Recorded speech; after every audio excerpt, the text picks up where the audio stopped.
Well, hello everyone. As some of you may know, a couple of months ago I was over in Japan, back when it was still mind-numbingly hot. And of course, one of the things you always have to visit in Japan if you love naval history is the mighty battleship Mikasa, or Mikasa, which is ironically both the only surviving pre-dreadnought and the only surviving British-built battleship, despite the fact it's in Japan, because of course she was constructed over in the UK. And for those of you who are wondering, yes, there are still plenty of videos to come from my Australia trip a couple of years ago, my Scandinavia trip last year, but I've decided to do them a little bit out of order to give a little bit of a mix between the different countries, and also because a lot of people wanted to see this video particularly, so, well, here's what Mikasa looks like at the moment. She is, of course, in Yokosuka, in concrete, and kind of facing generally in the direction of the modern naval base. And as per the kind of tours that I do of these museum ships, we'll be looking at some of the features that are in the upper or exposed open decks at the top of the ship, because of course there's a whole internal section as well, and you definitely should be visiting that in addition if you get the chance to, but hopefully this will be a nice little primer, whet your appetite a bit for some of the stuff that you can see aboard. But in order to tell you about Mikasa, I have to know about Mikasa. Now, of course, yes, there are plenty of good books in the gift shop, and I did make off with a few, but there's always the traditional way of taking knowledge from a ship.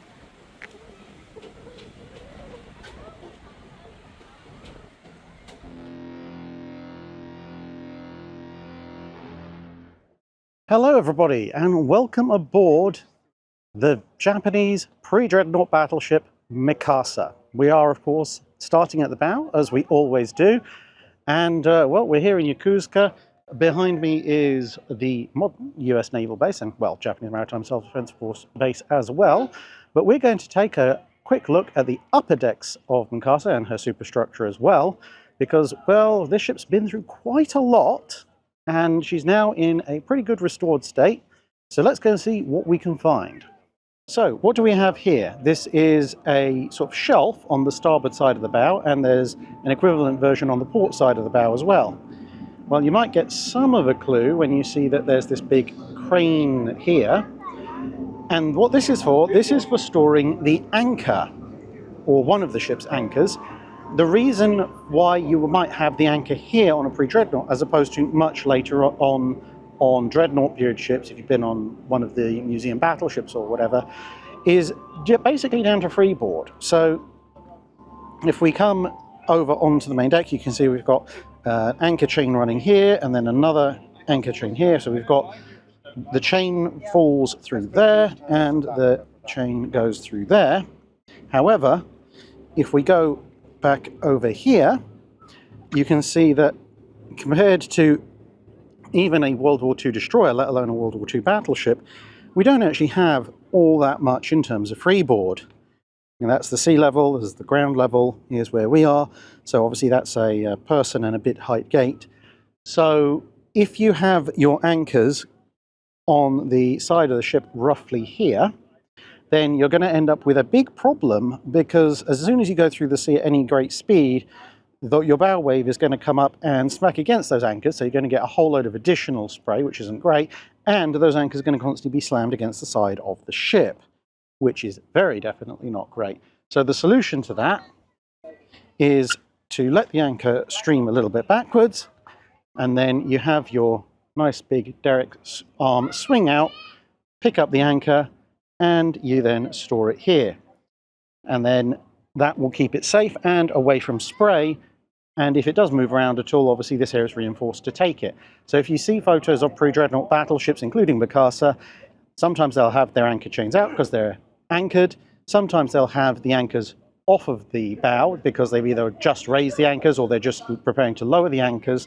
But if they're at sea, then unless it's an absolute flat calm, generally speaking, you will find the anchors mounted on here. And here we are beneath the main guns of Mikasa. Now, of course, these are replicas, they're not the originals. You might guess that from the barrel width up here. Those are definitely not as thick as the originals. However, they're pretty darn good replicas. And again, this reflects very early pre-dreadnought thinking. It's not the earliest pre-dreadnought, type turret that you'll see. Some of the earlier Japanese battleships that were based on the Majestic class have Majestic style turrets. But one thing that you'll see that's very different from pretty much any other turreted ship is that while you've got your guns here and you've got your gun house there, what you might commonly call the turret, you'll notice that the barbette comes all the way out to here and the gun house is there, whereas on the vast majority of preserved museum ships from the late 19th, early 20th centuries, the gun turret, or gun house more accurately, overhangs the barbette, or at least partially overhangs the barbette for the most part, whereas here there's this huge expanse of barbette which has had to have an armour-plated roof stuck over it to stop shells coming in and, you know, fragments going down the hoist and setting off the magazines and all sorts of other things you really, really don't want to happen to your ship. And this is essentially a barbette that is originally designed, not in terms of Mikasa's design, but in terms of its family heritage, to cope with a big cylindrical turret, kind of like what you saw on the Pre-dreadnought HIJMS hood of not exactly Mikasa's time period, but just a few years earlier.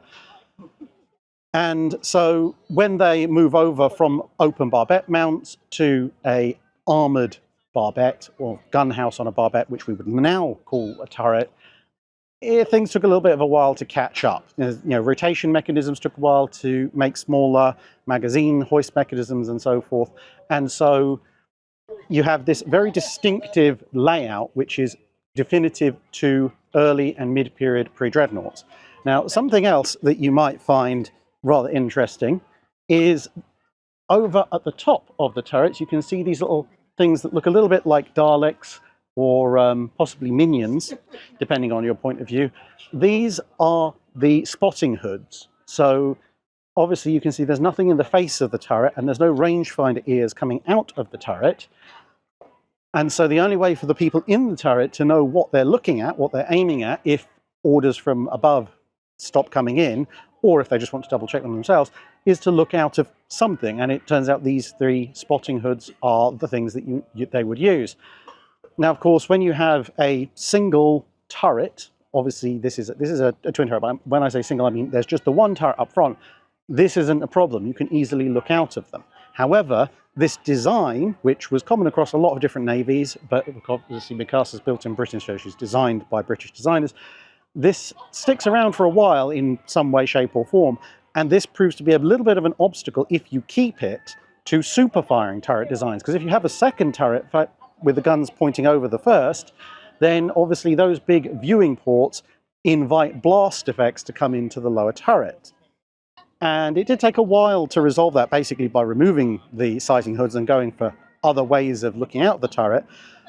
But it's interesting here because, of course, this is one of the very few ships where those are still preserved intact, at least in replica form, so you can see what's going on. Up above, of course, you can see the bridge, superstructure, and that is where we're going to be going next. Right, so we're up here on the first level of the bridge, and you can see here behind me we have the conning tower. So this is the armoured conning tower. It's 350 millimeters thick, and there's the viewports. Now, you might immediately start to see some of the problem if you've seen some of the other viewports. These are pretty hefty viewports, pretty large, but we're in an era where there's no radar, so even the people in the conning tower need to see, and there's no hatch access. Instead, you've got another similarly armoured piece of steel here, and then you have to see, that's a bit of a tight fit for me with my shoulders, so you have to fit through here, and then you can see inside the conning tower.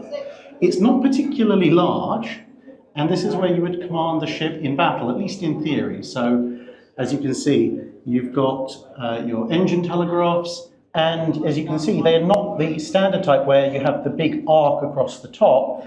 Instead, because of course of limited room, you have these crank handles, so you have to do one full revolution, and that moves your engine telegraph around one order. So if you want to go from, say, slow ahead to full ahead, that means you have to pass through half head, so you have to turn the cranks twice, 2 full revolutions. You have your compass binnacle, you have your ship's wheel, and that's basically it. That's all you really need to navigate a ship at this point in time, at least as long as you're talking about battle maneuvers rather than long distance navigation. But as you can see, there's a decent level of light in here because of the viewpoints in the conning tower, but of course that also lets in shells and shrapnel and blast. So it wasn't a very popular place to be, even if doctrine said it's where you should be in most navies. And as you can probably hear during all this time, there's quite an echo. So if there's enough of an echo from me raising my voice a little bit, imagine what this place would have sounded like if it got hit by a shell. Nothing good for your health. And here is an element of the ship's tertiary battery. So here on the bridge level where you have the armoured bridge, conning tower, whatever you want to call it, there's a pair of 3-inch guns, one on each side. You've got your morale boosting, well, that's really about it, really, yeah. Morale boosting, splinter blast proof, bit of metal work, just to keep you alive in the absolute easiest of circumstances. However, this is a fully manually operated 3-inch gun. This one is fixed in place, but the ones that are over in the broadside battery are not, so we're going to be able to go and have a look at those in a minute. So this section does work, but the breech does not. So we're going to go up one more level to the upper bridge, and we're going to see what's there instead of a 3-inch gun. But these 3-inch guns were some of the most commonly used guns on the ship, because of course they've got a slightly higher viewpoint. You can cycle through ammunition pretty quickly, and you're right next to the captain or admiral, as the case may be, so you've got quite a lot of incentive to open fire and maintain fire and keep fire going throughout pretty much the entire engagement. And yes, these gun shields are racked back quite significantly, they're not flared out, and there is a good reason for that, because of course this gun has quite a good arc of fire. So if you were to swing it to starboard, you can fire pretty much, actually, I say across the bow, basically at the bow, but because we're out on the wing, it's actually across the ship. And then if you go the other way, the stops are actually all the way out here, which is basically 90 degrees to port. So a full port side to maybe 20 degrees to starboard arc. And as a result, bearing in mind that obviously the bridge structure is right here, if you had a wide flared gun shield like you might think of normally, then it would hit as soon as you went maybe 20, 30 degrees either side. Whereas this way, you can swivel the gun quite a lot and you're still not going to have an unfortunate interaction. So let's head further up. So here on the upper bridge level, we have the chart room, which has the signal locker for the various signal flags.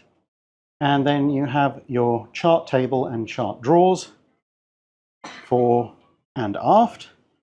And that's basically it. This is not exactly a large room, but it does have its duplicate aft, as we will see in a minute.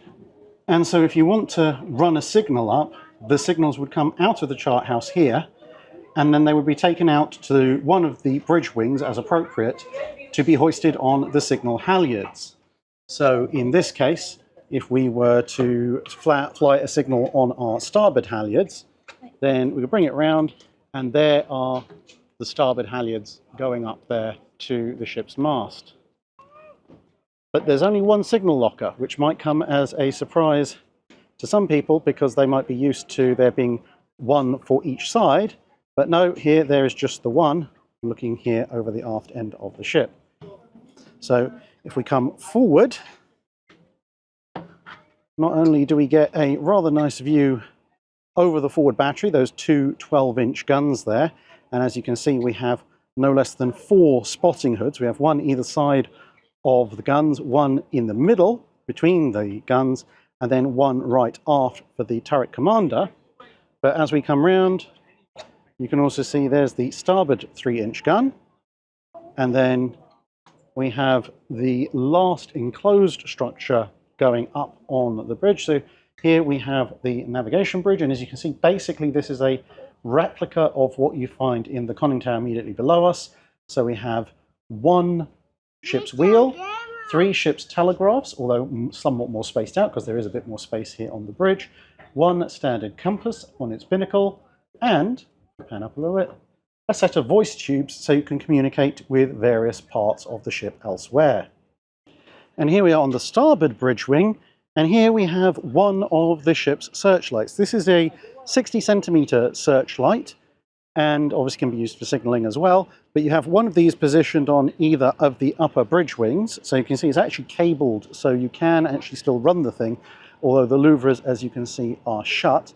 So you've got one on either side up front here for spotting, and obviously if a target is seen, then you would go, aha, I'm going to illuminate you for night fighting purposes, or if the visibility is low, etc., etc. But also, obviously, if you need to tell someone where you are, what you're doing, you can do that.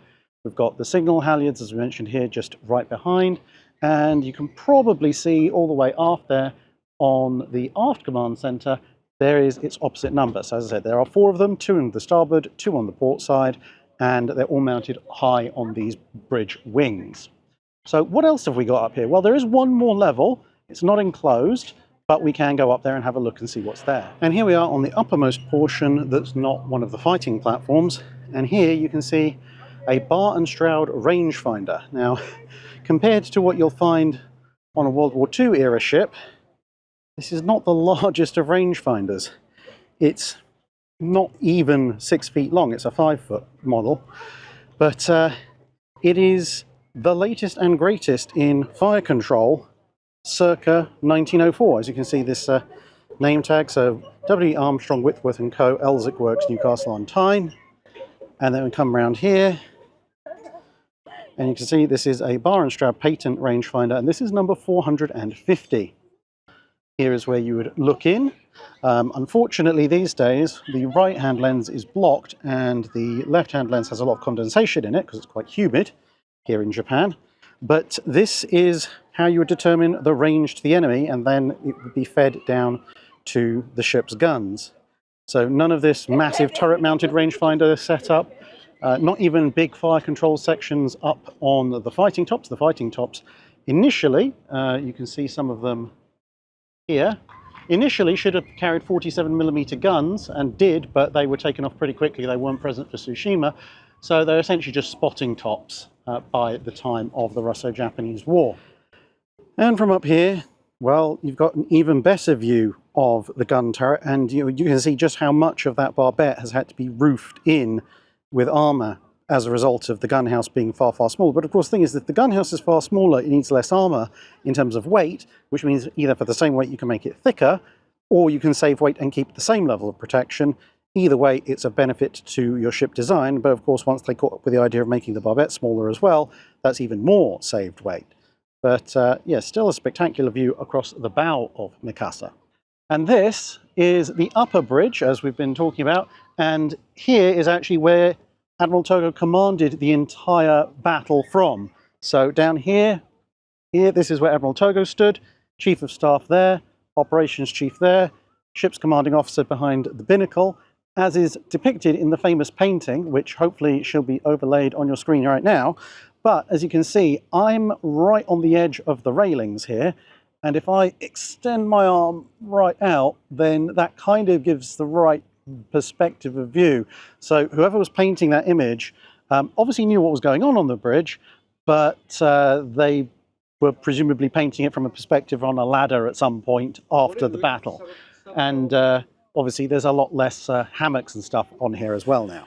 Right, and now we're going down onto the boat deck. As you can see, some of the ship's boats are in place, but all the ventilators, so this is bringing air down both to the boilers but also to the rest of the ship, because this is an early 19th century ship, and both of the ship's funnels.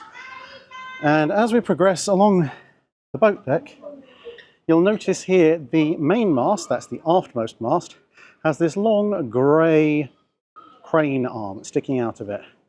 Whereas if we pan forward, you'll notice that the foremast does not have such a thing.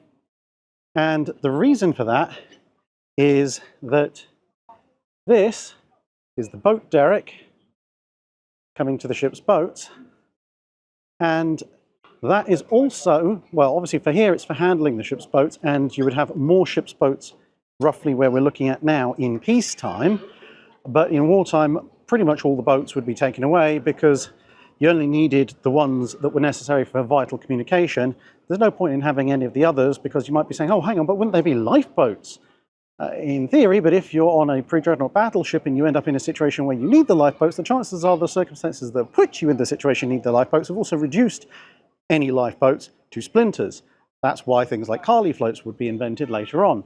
But coming back to this big arm, as I said, this is actually one of the reasons why later on certain British dreadnought period ships would have their foremast placed behind the first funnel. Because as you can see, the mast, in this case it's a single pole mast, but a tripod mast later on, is a really useful place to anchor your boat derrick. And if we pan up, you can see all the lines connecting to it. However, as you can see here, there's quite a lot of play. So this one mounting can service boats on either side of the ship.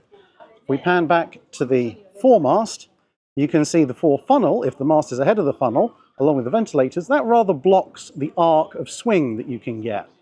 And so if you swap the two around, you suddenly have a lot more arc of swing. The fact that the guys who are now in the fighting top of that mast are going to get cooked every time you go up to speed, that doesn't appear to have occurred to the designers, or at least they, because they weren't the ones who were going to have to serve in that situation, thought it was an acceptable sacrifice. Answers on a postcard if you would like to be in that position. And then we have the aft superstructure. And as you can see, in some ways, this is kind of a miniature replica of the forward superstructure. We've got an armoured conning tower position. We've got a chart house. We don't have the full bridge superstructure, well, such as it is. The forward bridge, you can see there, is just on the aft section, just an open area. But this, as much as possible, except for that navigation bit, is a replica of the forward area, because this is your secondary command post if the forward part of the ship has been destroyed. And there are backup steering positions as well, just not here, because of course if you've lost steering up forward, that means you've lost not only the open area, well, enclosed, but as far as shell fragments are concerned, open area up there, it means you've also lost the conning tower. And well, at that point, yeah, you can have more backups, but things have probably already gone horribly wrong for you. So now let's head back down to the first continuous deck, the main continuous deck, and have a look at the 3-inch tertiary battery. And here we have one of the ship's 3-inch guns. This is part of the tertiary battery. And as you can see from some static photos, which I'll hopefully be overlaying at the same time, this is very much a gun gallery. You know, yes, there is a bit of a roof over us, but even that isn't continuous. This is just the boat deck above us. So it's open just that way. And there's nothing that separates this gun from the next gun, from the next gun, from the next gun, except for, in wartime, some hanging ropes. This is very open. Someone from the Age of Sail, from Nelson's period, would have been very familiar with this layout. Lots of guns poking out of gun ports. They're just slightly different guns to the 24 and 32 pounders that you might find on a first rate. And the way you would maneuver them is, you can tell I am not a turn of the century Japanese person, is position yourself in here, and then you can walk the gun. That's actually very painful, so I'm just going to do it this way. So this is a 3-inch gun, but weighs a lot, but is very well balanced. And as you can see, you can aim it. You've got basic iron sights, so at the moment we're aiming at something, I don't know what it is, it's a freighter of some kind. And then on these guns, the elevation still works. So you can set up a full broadside if you happen to come here and you want to do such a thing. So the 3-inch tertiary battery. Now, of course, on this level, there are 4 6-inch guns. There's one just here, because we're on the aft starboard 3-inch gun. There's one just here in its own little compartment, and one right forward. But those areas are closed off, so we have to head down one more entire deck to find what's at the back of the 6-inch battery. So this is the aft port side 6-inch gun on the main deck. Turns out this one is actually accessible. As you can see, they've got a bunch of mannequins recreating how it would be loaded and fired. So you can see someone here has the 6-inch shell, and over here you can see what passes for an ammunition supply sequence. It is literally just a continuous chain with a little plate, and as you can see at the moment, up is coming a charge. But the charges and the shells would be brought across, and as you can see, this 6-inch gun is aimed and fired pretty much the same way the 3-inch is, just on a somewhat larger scale. Now, because of course Mikasa was very badly gutted during the Second World War, then turned into a dance hall and only then later restored, the lower level, the level that we're at the moment, is actually now all a museum. So there'll be a few excerpts from that museum, but obviously come and see it yourself if you can. But because of those museum exhibit sections, the access to the lower 6-inch guns is possible, but it is somewhat restricted and you only get to see one at a time. So I thought, well, actually, to show off the secondary and tertiary batteries, it's actually better to come to the exterior of the ship, because we are now obviously at waterline level, even though it's ground level now. And as you can see, we've got the two aftmost 6-inch guns closest to us here. So that one, this is on the port side. So that one there, that's the one we were looking at earlier on. Then we've got our first lower 6-inch gun. They've got a bit of the Russian cruiser Bayan. That's the black thing that just disappeared off frame a second ago. And then as we progress, you can see we're getting the 3-inch guns in the portside gun gallery. We've got a 6-inch gun just here coming past. And so you can see we've got 4 3-inch guns in place here. And then we've got that other one on the port side of the bridge wing there. So that's a total of 5 on display for a total of 10 on the ship in the state that she's in at the moment. And if you've been counting thus far, we had the 2 6-inch guns back there, one we passed earlier, one we've just passed here, so that's 5. There's a 6th one just here. And then as we get past this, we've got the 7th and the 8th, the port side upper gun. So that gives us a total of 1, 2, 3, 4, 5, 6, 7 guns broadside for the 6-inch armament, which adds up to a total of 14 6-inch guns in total. So coming past the last of the 6-inch armament, we're going up past the ship's bow. A door, which was definitely not there originally. That's part of the her time as a dance hall. This is as far as we can get close to the ship's bow, but as you can see just here, here's an example of what I was talking about right at the beginning. Here's one of the ship's anchors, nicely slotted on its ledge, ready to go. And as you can see, there is the anchor chain leading all the way to the bow, showing how it would be deployed. So it would come sliding down here into the water, and then you've got the crane up there, which could bring it down or up as needed if you didn't want to just slide it. But plenty of portholes as well, because of course portholes being a very late 19th, early 20th century ship, this is the only way for the ship to get ventilation and light inboard for the most part. There is of course electricity by this point. There's been electricity since HMS Inflexible, about 25 years before Mikasa was built.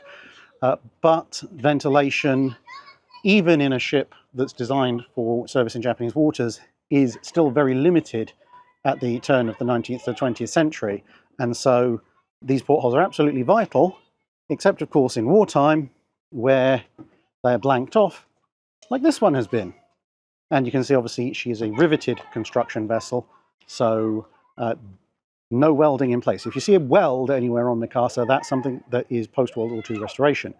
Now, if I come this way and then I flip the camera around, we can have a quick pan around. So there's the bow. And then there's a really cool shot looking up at her bridge. And come down a little bit.